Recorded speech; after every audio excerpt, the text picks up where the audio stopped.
Hi, and welcome to Female Entrepreneurs Magazine, your go to platform for ambitious women who are ready to take the business world by storm. I'm your host, Angel France, and each week we'll dive into the latest strategies, stories, and success secrets from the most inspiring female entrepreneurs around the world. Welcome to the Real Female Entrepreneurs. Today's guest is proof that when you align with purpose, profit, and joy, it's just part of the package. She's an international TEDx speaker, best-selling author, and Christ-centered empowerment coach with contagious energy that could light up Texas and beyond. She's the founder of the six-figure Kingdom Clarity and Profit Program and the Transformational Jump Program, where she helps faith-driven women stop overcomplicating and start thriving.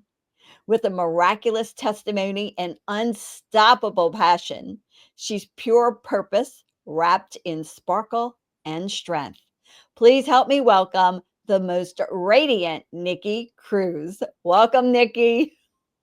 Thank you so much, Angel. And what a beautiful, sparkly introduction. It's such an honor and blessing to be here. Thank you. Well, I'm excited that you're here. I love your accent. So you have to tell everybody where you're originally from. Well, originally from South Africa, born, grew up there, and about 25 years ago came across to the States and now living in Burleson, Texas. That's why you can light up Texas and beyond.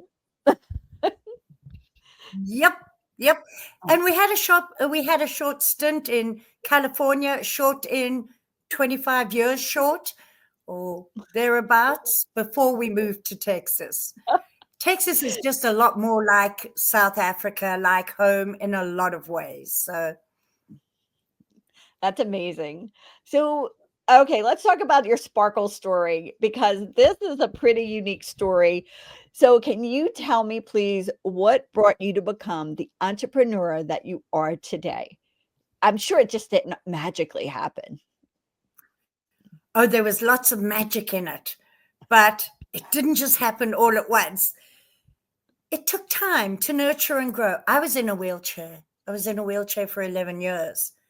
And I had so much faith that I was going to be healed and just step out of my wheelchair and continue living out the purpose I knew God had for me. And one day my neurologist said, "You're never going to walk again. It's been too long." My world was absolutely crushed. And I just lost faith in myself. I had a lot of screaming matches with God. You know, those days where you yell at God and say, "I'm not talking to you anymore. You're obviously not there." And eventually I got tired of being miserable because I had let every label, some perceived, some real, that the world puts out there stick. Incapable, never going to be anything, crippled.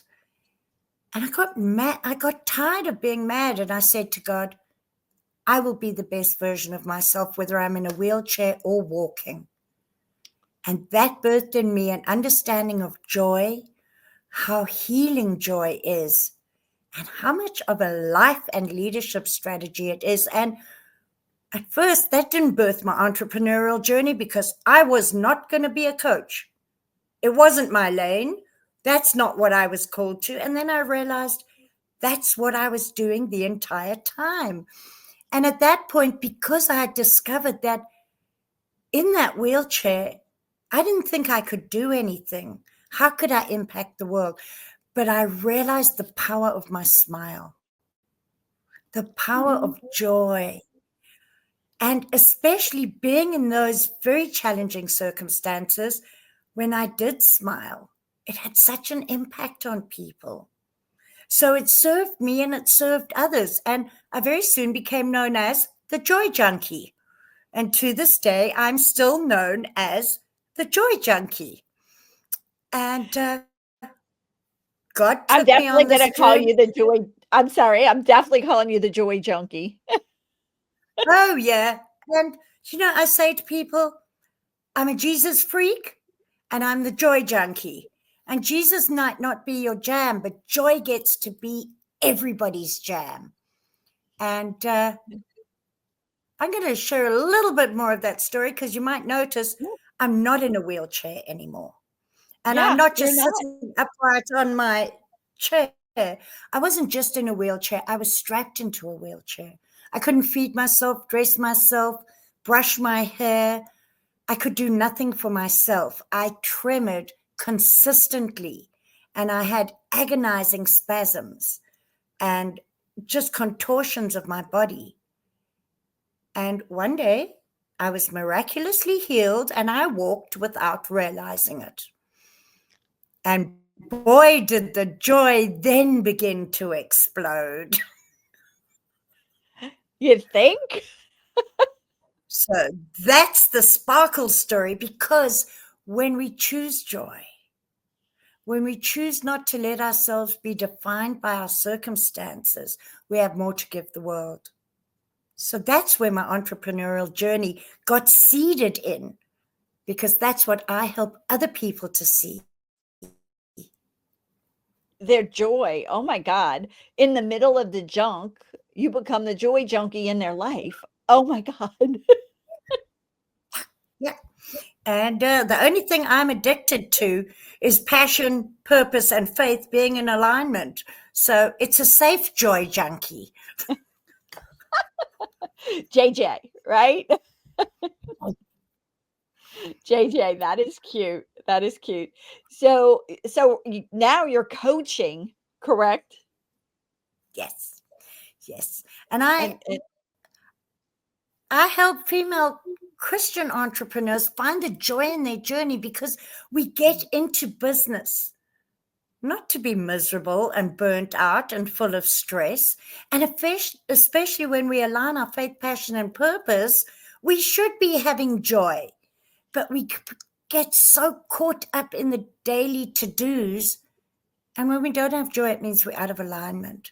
So I help women to not balance life and business and faith and business, but to infuse them, to bring them all in together, because you're not a different person at work. And I help people stop overcomplicating it by saying, I can't have my values and profit in a business. This overcomplication we get, God didn't make life that complicated. He made it full of joy. So we get to throw out the burnout, throw out the complication. And that's what I help people do, by finding clarity in their calling and in their purpose, and seeing that they can profit from that and live in the abundance that brings joy, not just to you, to everybody else. And that really lights me up. I get excited about seeing people step into that. so let's talk about that clarity in the calling. That sometimes is a little bit harder for them to find out. And I think that's one of your gifts. Am I right? Yes. And a program I've been running for a few years is called Joyfully Unleashing a More Powerful Purpose. But you can, and it's got 2 P's, because we serve a God of abundance and because I can't spell. So usually we cannot step into our purpose if we don't know what God's calling us to do.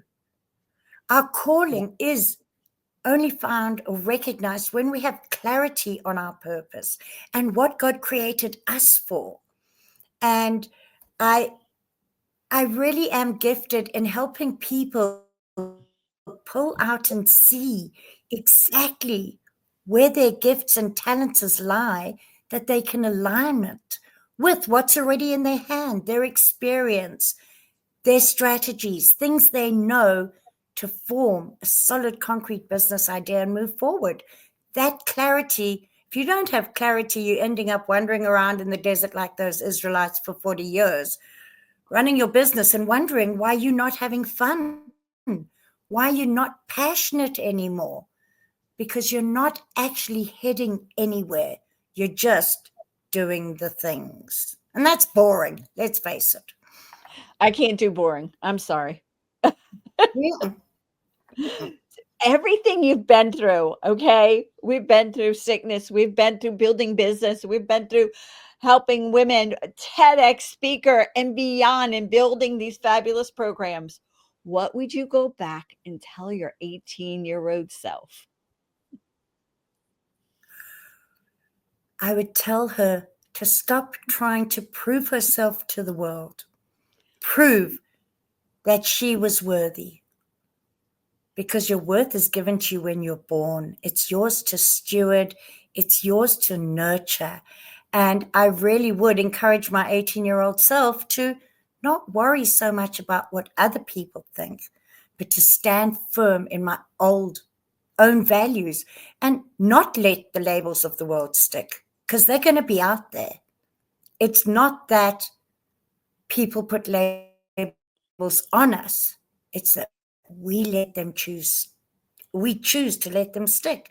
And I would say the only labels you get to keep are the ones God puts on you.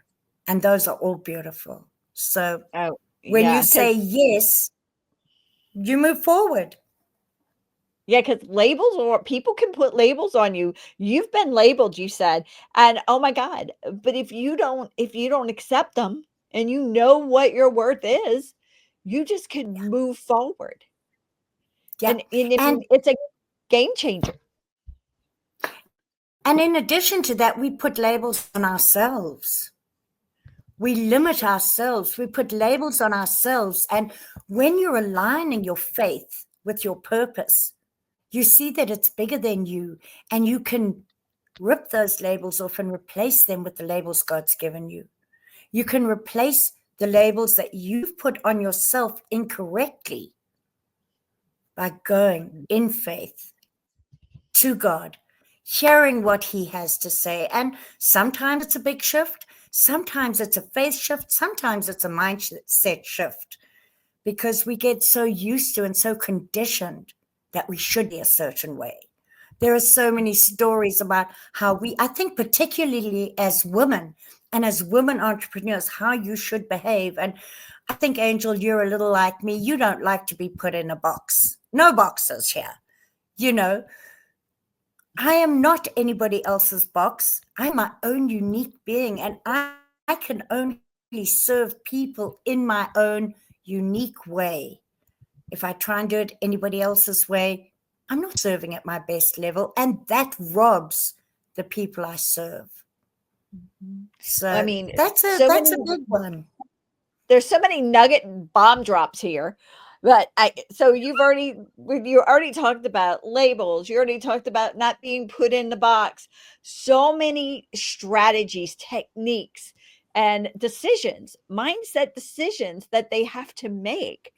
So, but what is one that has helped you grow your business? One of those strategies or decisions that has helped you grow your business that maybe you didn't think was going to work, but oh my God, it just busted the roof off. Maintaining my joy, because it's contagious and it's magnetic, but maintaining it by no longer striving, not doing the hustle anymore, but running my business with that kingdom clarity by living in surrender and having God as my CEO.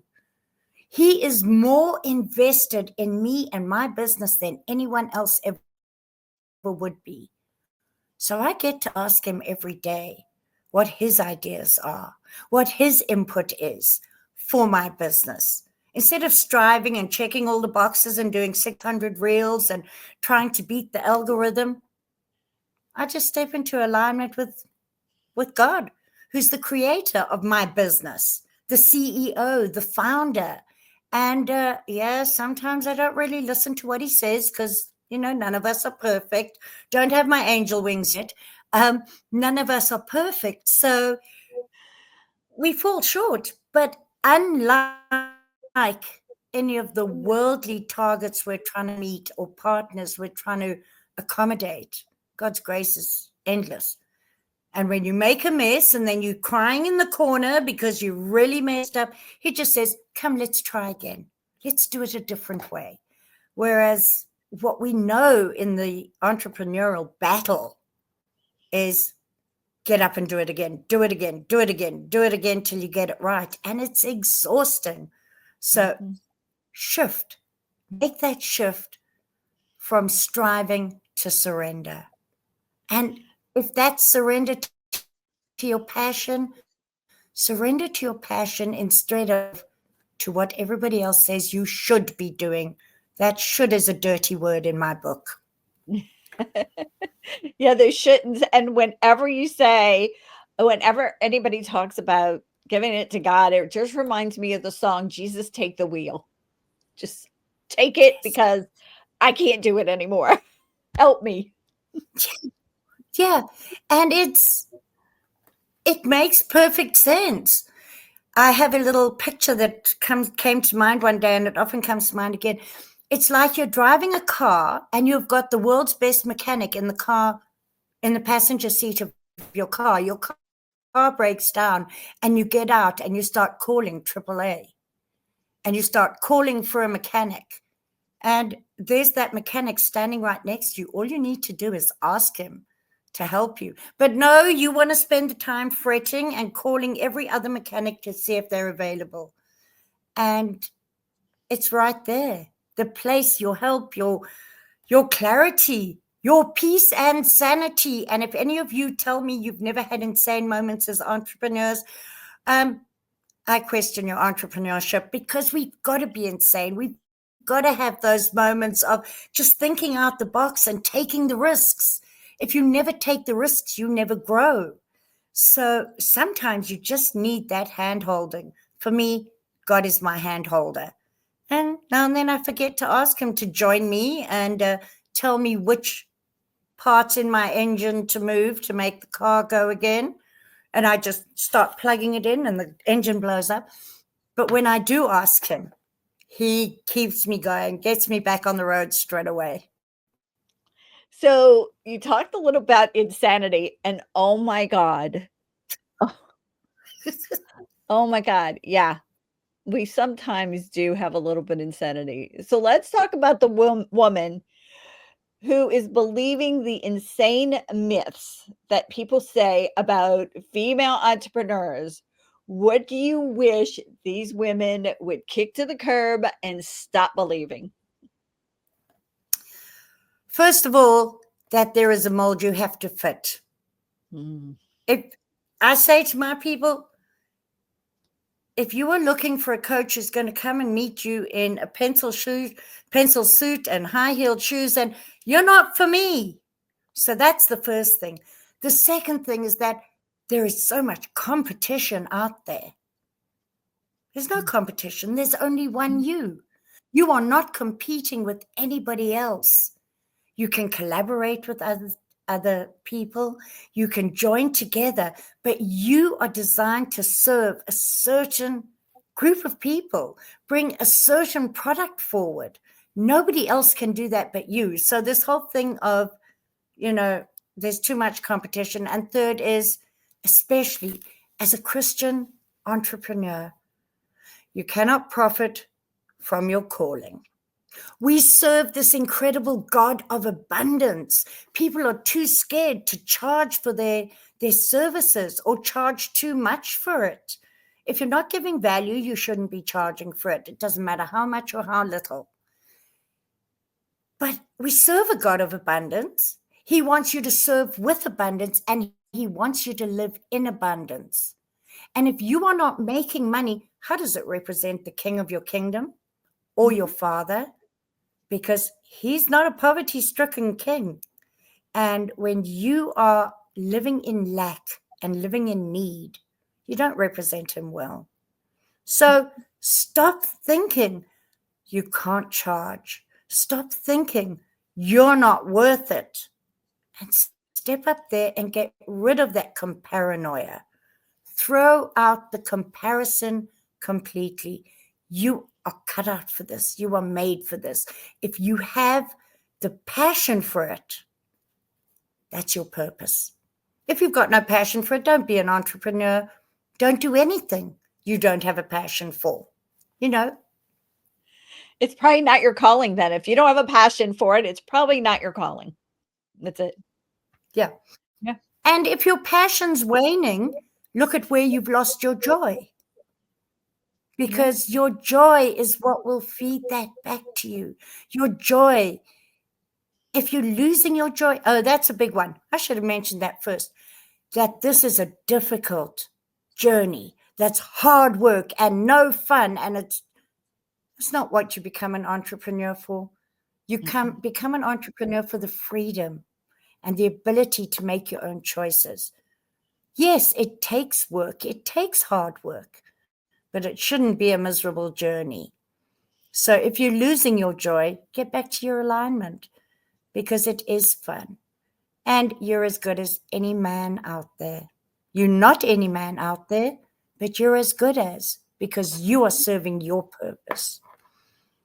Yeah. I have about a list about 3 pages long of, all the myths. Women can't make money, but I'm sure most of the viewers have heard that before. But those are the big ones, that this has to be hard work, I think is the biggest, that you can't enjoy being an entrepreneur. I have fun. I have fun too. But so let's talk about fun because, a lot of people go, oh my God, I don't have balance because I have this business. I can't juggle. I'm having just too much. And they're living in chaos or maybe sometimes beautiful chaos. Do you have any suggestions for them? Oh, I love that word, chaos. I've heard so many people say, don't talk about chaos. Life is messy. Life will bring chaos with it, unquestionably. So it's not avoiding the chaos or getting around the chaos. It's actually a question of enhancing your business through the chaos, creating hope and opportunity strategically from where you're at. And there's your chaos, creating hope and opportunity strategically. Because you know what? God does that. And God keeps working, not despite chaos, but through the chaos. And you can't lie down the first time there's chaos and give in because you're made to be resilient. So chaos can be your enemy or chaos can be your friend. Wow. You're right. It's just how we look at it. We have to make that decision. Mhm. And just know that we all have tons of little balls juggling and something drops sometimes and we have to pick it back up and put it back in the rotation. It's part of life. That's Yeah. it. And And it you goes know what? back to God help me. Yeah. Think about what the whole of creation is about. It was order out of chaos. Chaos brings so much if you allow it. So if everything's smooth sailing, I would recommend that you look and say, where have I not challenged myself enough? Where haven't I taken? Because that's where chaos comes in. It comes in with uncertainty. The chaos comes in when you aren't totally in control. These very in control situations and people. I hate to tell you, I don't think those people would last very long around me because I bring chaos with me because joy, fun, passion is like fireworks, and fireworks aren't one straight line. So when you are finding everything becomes normalized and mundane, that's where you lose your joy. You need a little bit of chaos so that you can find where to succeed. Now, don't go make your own chaos. Please, it's all around you if you have a look. In some area of your life, there's chaos. And you find a way of changing your approach to it. Because when you hit that chaos, just like your circumstances, the chaos doesn't define you. Your response to it defines you. Oh, wow. Wow. Drops of pearls, more drops of pearls of wisdoms, guys. Yeah, I mean, that is so true. Wow. All right. Let's talk about a woman who's in the middle of a mess. and she is over. She's ready to throw in the towel. I mean, she's tried everything she possibly could. What do you suggest to her to do? First of all, I have to tell that woman you're not alone. We all go through that stage in cycles, because sometimes things seem too big. First of all, take a step back. Stop seeing the problem right in front of your face. Take a step back and see it from a different perspective. And before you even begin to try and look for solutions, switch over to gratitude. Switch over to appreciating the things that do go well. And that doesn't just bring a fluffy little feeling around, it actually physically has an effect in your brain. It raises your serotonin levels. And you just open up the doors for communication with other people. And you become a lot less miserable because gratitude occupies a certain space. And gratitude is the highest universal frequency. With gratitude comes joy. When you see things from a different perspective, things change. And as you see them from a different perspective, you may just notice that there is a solution. So the first thing I would recommend is step into gratitude for whatever you've got and step out of defeat. Because if you have a purpose, you were made to complete it. So it's not over. It might feel like it's over. But that's not fact. Just step back and call a friend. Call a friend, a business friend, because family want to protect you and they'll say, oh yeah, walk away.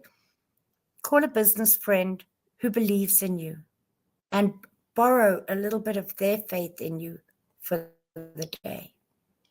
But gratitude is the start. They might be able to see the silver lining inside of it.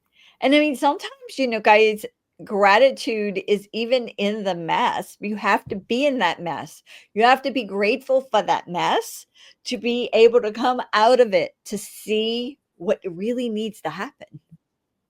Yeah, and in that mess, there's always a lesson.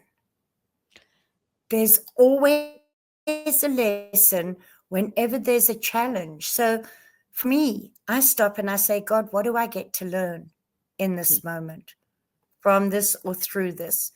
And sometimes I don't really want to hear the answer because I'd rather God just changed it all and took it away. But I get to learn from that place and grow from that. And that will enhance my business. Maybe it was a tech mess I made. Maybe it was a huge interview I fumbled. Maybe it was nobody responded. Maybe it was just that I did something that didn't work. It doesn't really matter. What do you get to learn about you, about God, about your faith, about your calling in that moment? Yeah. So I'm going to bring up another subject. If you don't want to talk about it, just tell me, Angel, no.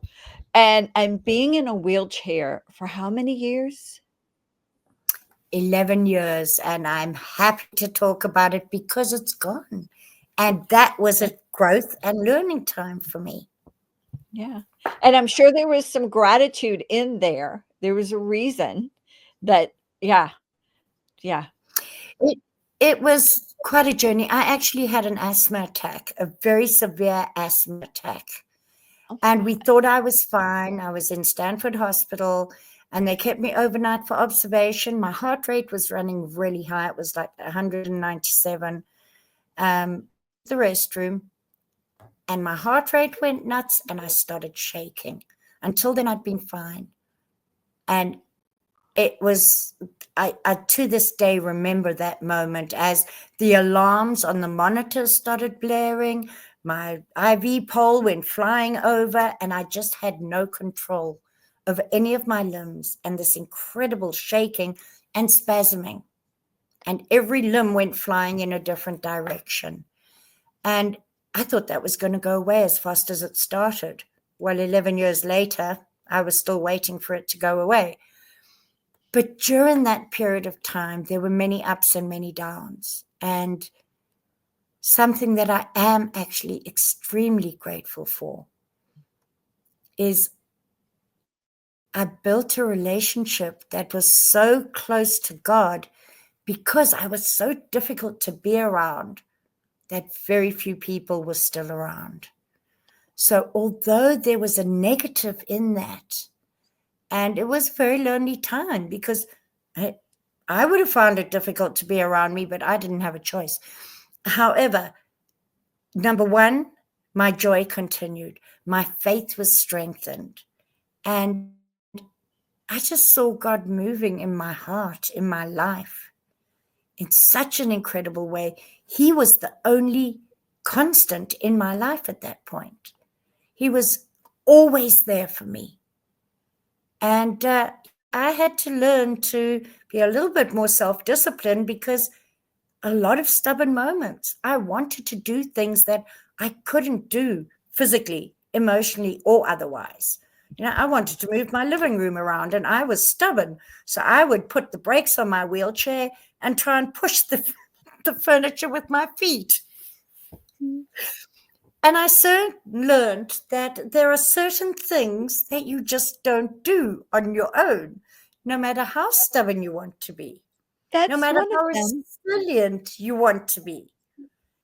But I also learned that you get to still try and not give up.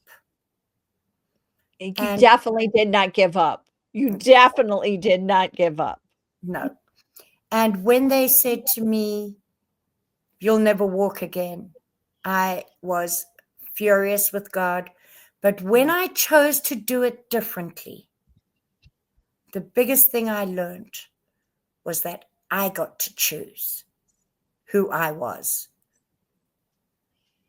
I got to choose whether I let the world's labels define me or not. I got to choose whether I was going to be miserable or if I was going to choose joy. And I realized that I got to choose to be grateful for what I did have. That smile that I had, that was the only thing I could be grateful for at that point. And that gratitude grew. And, knowing that you get to choose is powerful. And the choices you make affect not just you, but the people around you. Choosing to smile when it's tough. Not fake it till you make it. I don't believe in fake it till you make it. But choosing to smile even when it's tough. To be joyful. And joy isn't always having a smile on your face. It's knowing that there's a positive future. It's knowing that there's something worth going for. But realizing the power of that was huge. And yes, I was miraculously healed. It was absolutely a God thing, but brought through, I believe, a long way because I chose joy. And joy has a healing power. And again, that comes back to that neuroplasticity. It affects your brain. It rewires your brain. I didn't know any of that at the time. I learned that since. Then I thought I was really smart to choose joy. All right. Well, that's the past. Let's talk about the future. Give me a sneak peek into what's going on with you and your businesses. So exciting. I have a business vision of planting small schools throughout the world to help women recognize their value and become skilled and equipped. And I'm starting to connect with other people, mainly in Africa, to look at doing some conferences and things over there. That might be a bit way off, but I get to do that through my new program, which will soon be launched, which is the 6-Figure Kingdom Clarity and Profit Program. Teach women how to profit from their business, take it to that next level without confusion.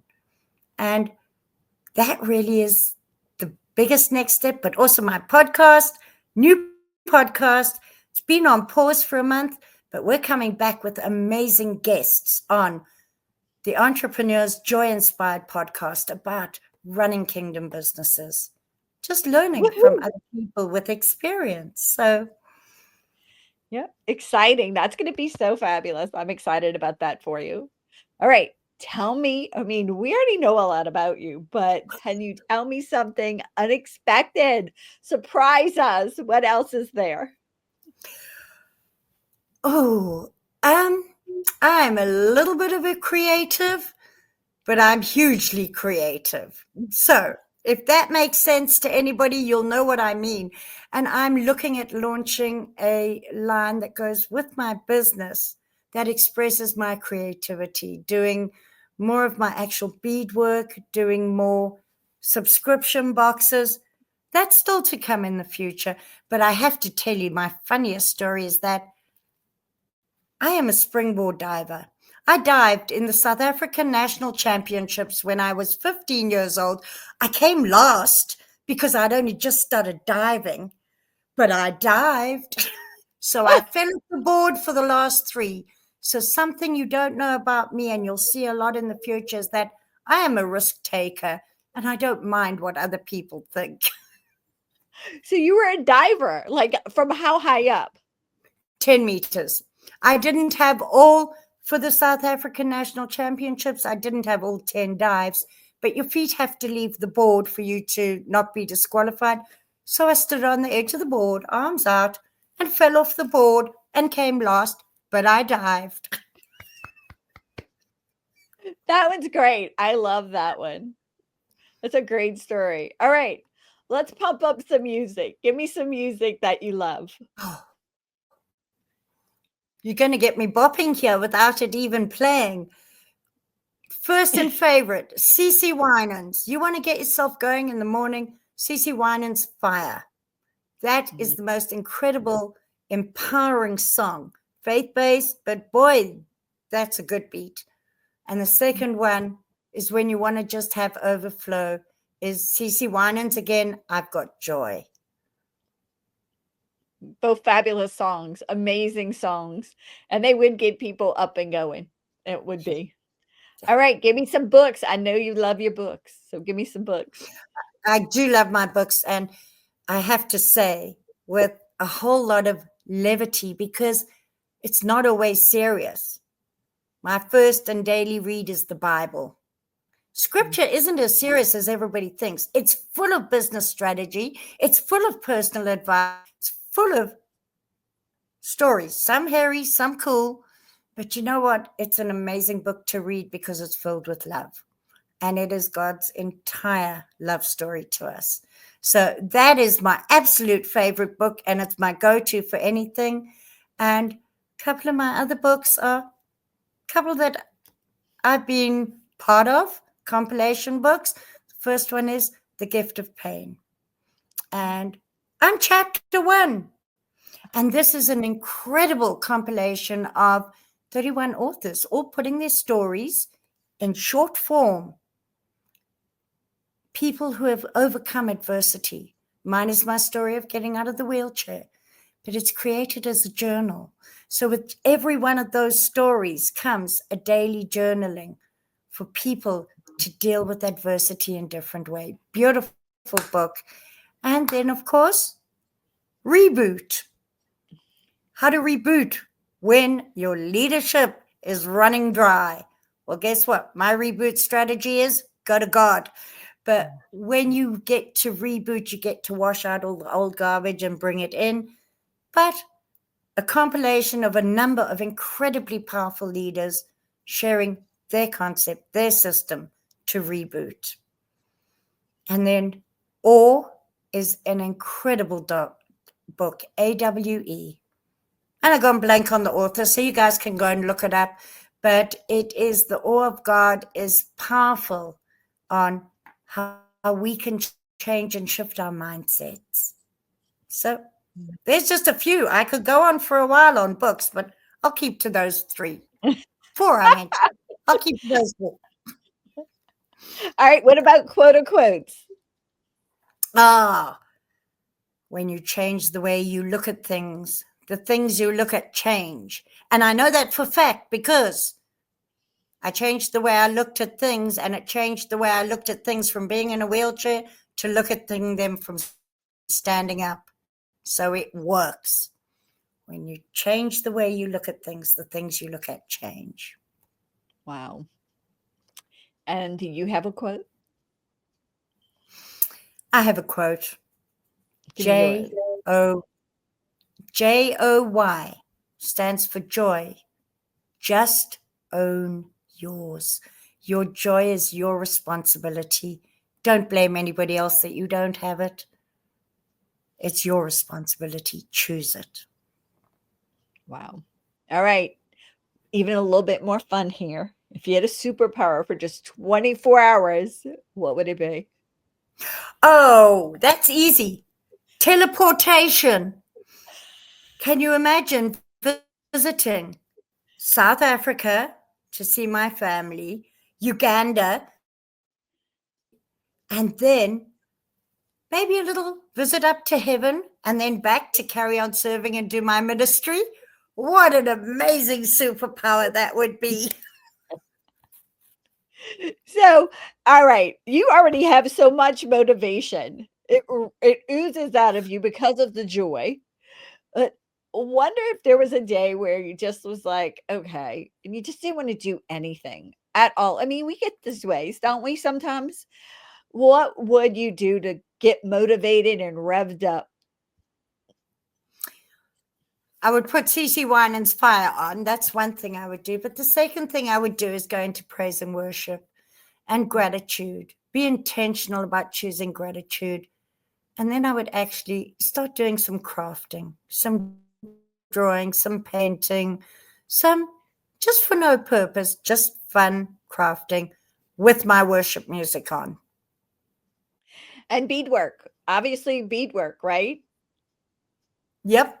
Beadwork, jewelry making, love it. Yeah. Did you make what you're wearing right now on your neck?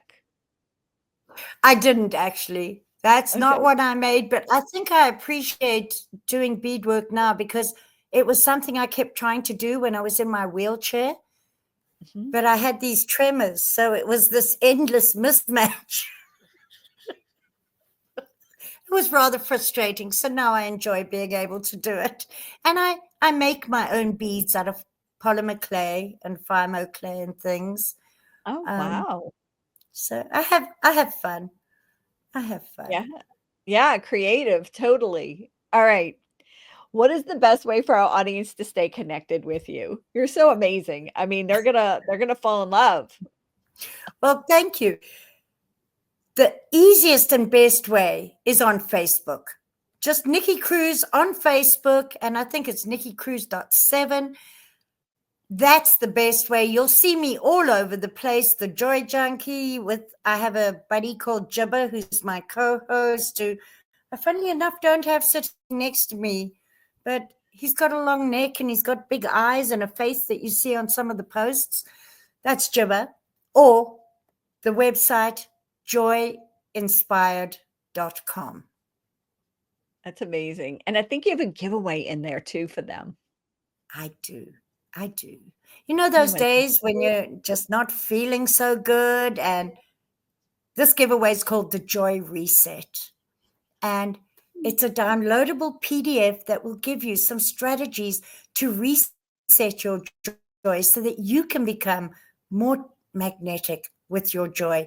You can find that place of peace and empower yourself so that you can have more clarity and confidence as a leader with your teamwork. It's got daily prompts, all sorts of stuff, and you will find that on the website. That's amazing. Thank you for that. They're going to love that because it's, if you need a little joy and a reset, go get it. All right. I know you're going to have a fabulous mic drop for them to leave them with something maybe we haven't spoken about yet. Pearls of wisdom from you. Oh, well, thank you very much. Lots of pearls on this necklace today. I think a lot of them I didn't even plan to say. So my pearl is, I repeat it again, do not be defined by your circumstances. Be defined by your response to your circumstances. Yeah. No, Nikki, thank you so much for being here with us. You're such a blessing. Mwah. Love it. Thank you so much. What a blessing and a privilege to be here. Thank you for this opportunity to share with your audience a little bit of sparkling joy. I love it. Bye. Bye-bye. Thank you so much for tuning in to this episode of Female Entrepreneurs Magazine. I hope you found inspiration, actionable tips, and a sense of connection with our incredible community of driven women. Don't forget to hit that subscribe button, leave a review, and share the episode with fellow entrepreneurs who are ready to elevate their game. Remember, your success is just the beginning, and we're here to support you in every step of the way. Until next time, keep shining, keep thriving, and remember, you have the power to create the business and life of your dreams. Stay inspired, and I'll see you in the next episode. Bye.